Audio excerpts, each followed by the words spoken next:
ప్రపంచ దేశాల కళ్ళు గప్పి భారత్ అమెరికాలు ఆడుతున్న ఒక అద్భుతమైన అంతర్జాతీయ చదరంగం ఇప్పుడు సరికొత్త మలుపు తిరిగింది. అమెరికా అధ్యక్షుడు డొనాల్డ్ ట్రంప్ భారత్ ను టారిఫ్ కింగ్ అని బహిరంగంగా విమర్శించడం, వాణిజ్య యుద్ధం ప్రకటిస్తారని బెదిరించడం వెనుక ఉన్న అసలు గూఢార్థం వేరేగా ఉందంటూ సోషల్ మీడియాలో పలు కథనాలు హల్చల్ చేస్తున్నాయి. గత 6 నెలలుగా వీరిద్దరి మధ్య జరుగుతున్నది కేవలం నూరా కుస్తీ మాత్రమే అని అంతర్జాతీయ విశ్లేషకులు భావిస్తున్నారు. అంటే ఇదంతా ముందే నిర్ణయించుకున్న మ్యాచ్ ఫిక్స్ అని అంటున్నారు. ట్రంప్ తన దేశంలోని కఠినమైన ఓటర్లను ఆకట్టుకోవడానికి, అమెరికా ప్రయోజనాల కోసం తానేదో పోరాడుతున్నట్లు ఒక షోమ్యాన్ బిల్డప్ ఇస్తుంటే, ఇక్కడ మోదీ నిశ్శబ్ద దౌత్యవేత్తగా తెర వెనుక భారత ప్రయోజనాలను పక్కాగా కాపాడుకుంటున్నట్టు చెబుతున్నారు. పైకి వీరిద్దరి మధ్య తీవ్రమైన విభేదాలున్నట్లు మీడియా సృష్టిస్తున్న పానిక్ వెనుక అసలు నిజం వేరే ఉందిట. భారతదేశం గత 30 ఏళ్లలో సాధించలేకపోయిన అద్భుతాలను కేవలం గత 6 నెలల్లోనే సొంతం చేసుకుందంటున్నారు. ఉదాహరణకు అమెరికా తన అత్యంత శక్తివంతమైన జిఈ జెట్ ఇంజన్ల సాంకేతికతను భారత్ కు బదిలీ చేయడానికి అంగీకరించింది. ఇది ఏ ఇతర నాటో ఇతర దేశానికి అమెరికా ఇప్పటి వరకు ఇవ్వలేదు. అలాగే క్రిటికల్ టెక్నాలజీ ట్రాన్స్ఫర్ వంటి అతి ముఖ్యమైన ఒప్పందాలు ఇప్పుడు సంతకాల దశకు చేరుకున్నాయి. మన దేశంలోని సోకాల్డ్ అనలిస్టులు ట్రంప్ గురించి ఆందోళన చెందుతుంటే, మోదీ మాత్రం అమెరికా అవసరాలను మనకు అనుకూలంగా మార్చుకుంటున్నారు. అమెరికాకు చైనాను ఎదుర్కోవడానికి భారత్ ఒక బలమైన భాగస్వామిగా కావాలి. అదే సమయంలో భారత్ కు అమెరికా టెక్నాలజీ కావాలి. ఈ పరస్పర అవసరాలనే ట్రేడ్ వార్ అనే ముసుగులో వీరు ప్రపంచానికి చూపిస్తున్నారు. ఇది కేవలం భ్రమ మాత్రమే. అసలు కథ అంతా వైట్ హౌస్ సౌత్ బ్లాక్ మధ్య కుదిరిన రహస్య అవగాహన అని సమాచారం. అమెరికా తన దేశంలోని అక్రమ వలసదారులను తిరిగి భారత్ కు పంపుతామని ప్రకటించినప్పుడు మన దేశంలోని విపక్షాలు దానిని ఒక జాతీయ అవమానంగా చిత్రీకరించాయి. కానీ ఈ డెపోర్టేషన్ అంగీకారం వెనుక ఒక భారీ మాస్టర్ ప్లాన్ దాగి ఉందిట. అమెరికా పంపే డెపోర్టేషన్ విమానాలను భారత్ బేషరతుగా అంగీకరించినందుకు ప్రతిఫలంగా మోదీ ఆపరేషన్ సింధూర్ యథేచ్ఛగా జరుపుకోవడానికి అమెరికా నుంచి పరోక్ష క్లియరెన్స్ పొందారు. పాకిస్తాన్ భూభాగంలోకి అత్యంత లోతుగా వెళ్లి భారత సైన్యం శత్రువులను ఏకి పారేసినా అమెరికా ఒక్క విమర్శ కూడా చేయకపోవడమే దీనికి నిదర్శనం. గతంలో ఇలాంటి చర్యలు చేపట్టినప్పుడు మానవ హక్కుల గురించి లెక్చర్లు దంచే అమెరికా మీడియా ట్రంప్ భయానికి కిక్కురుమనడం లేదు. అమెరికాలోని FBI కూడా ఇప్పుడు భారత్ వ్యతిరేక శక్తుల పట్ల కఠినంగా వ్యవహరిస్తోంది. అమెరికా నుంచి విచ్చలవిడిగా ప్రకటనలు చేసిన ఖలిస్తానీ శక్తులు ఇప్పుడు ప్రాణాలు కాపాడుకోవడానికి రహస్య ప్రాంతాలకు తరలిపోయినట్లు సమాచారం. అటు కెనడా ప్రధానమంత్రి అంతర్జాతీయంగా ఒంటరి కావడం, భారత జాతీయ భద్రతా సలహాదారు అజిత్ దోవల్ కెనడాలో ఉన్న శత్రువులని పనిపట్టడానికి సిద్ధమవ్వడం అంతా ఈ ఒప్పందంలో భాగమేనంటున్నారు. ట్రంప్ తమ దేశపు హార్లీ డేవిడ్సన్ బైకులపై పన్ను తగ్గించాలని చిన్న కోరిక కోరితే భారత్ దానికి అంగీకరించింది. కానీ ఆ చిన్న రాయితీకి బదులుగా భారత్ అమెరికా నుండి సెమీ కండక్టర్ ప్లాంట్లు, భారీ సప్లై చైన్ కేంద్రాలను మన దేశానికి మార్చుకోగలిగింది. గుజరాత్ వంటి రాష్ట్రాల్లో ఇప్పుడు అమెరికాకు చెందిన భారీ చిప్ తయారీ సంస్థలు కొలువు తీరనున్నాయి.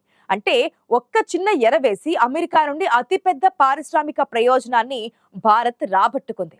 శత్రువును దెబ్బతీయడం, మిత్రుడిని గెలిపించడం అనే ఆర్ట్ ఆఫ్ ది డీల్ లో మోదీ ట్రంప్ ను మించిపోయారని ఈ పరిణామాలను ఉదహరిస్తున్నారు విశ్లేషకులు.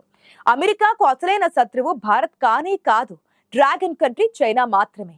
చైనా ఆర్థిక వ్యవస్థను కుప్పకూల్చడమే డొనాల్డ్ ట్రంప్ ఏకైక లక్ష్యం.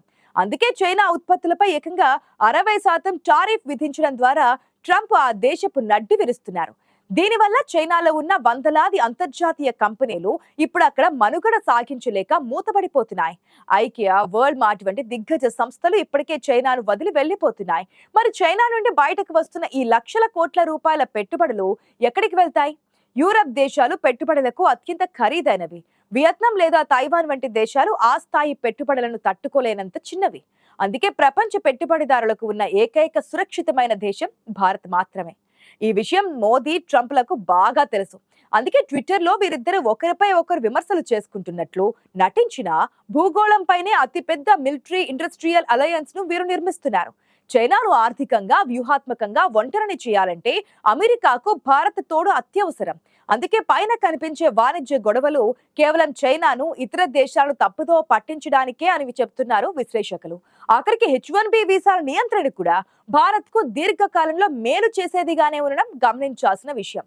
అమెరికాలో వీసా ఆంక్షలు పెరగడం వల్ల అక్కడ పనిచేసే బిగ్ టెక్ కంపెనీలు ఇప్పుడు భారత్లోనే తమ ప్రధాన కార్యాలయాలను, డేటా సెంటర్లను తెరవాల్సిన పరిస్థితి ఏర్పడింది. దీనివల్ల భారతీయ మేధస్సు భారత్లోనే ఉండి ఇక్కడి ఆర్థిక వ్యవస్థను బలోపేతం చేస్తోంది.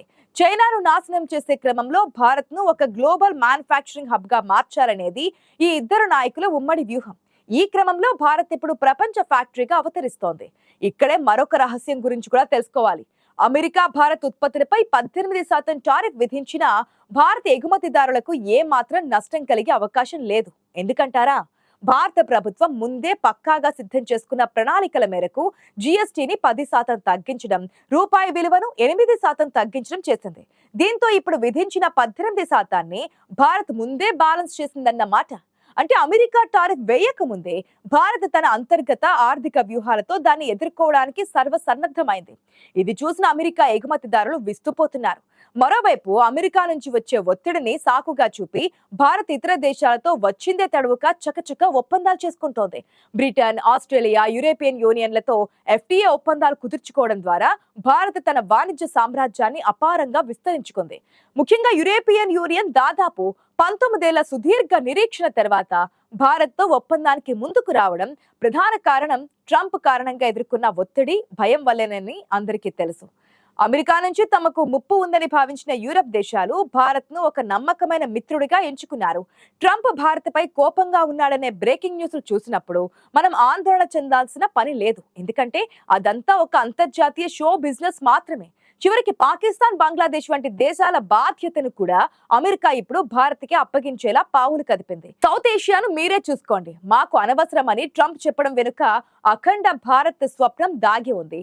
పాకిస్తాన్ ను చితగొట్టిన ఆపరేషన్ సింధూర్ కేవలం ఒక చిన్న ట్రయల్ మాత్రమే. రాబోయే 10 ఏళ్లలో భారత్ సాధించబోయే ఆర్థిక పరిపుష్టే అసలైన సినిమా. మోదీ, ట్రంప్ ఈ సినిమాకు దర్శకులు మాత్రమే కాదు, ప్రపంచ గమనాన్ని మార్చే శిల్పులు అంటున్నారు విశ్లేషకులు. ఇదంతా హంబాగ్ అనేవాళ్ళు లేకపోలేదు, కానీ జరుగుతున్న పరిణామాలు గమనించి డాట్స్ గనుక కలిపి చూస్తే ఎవరికైనా తేలికగానే అర్థమవుతోంది.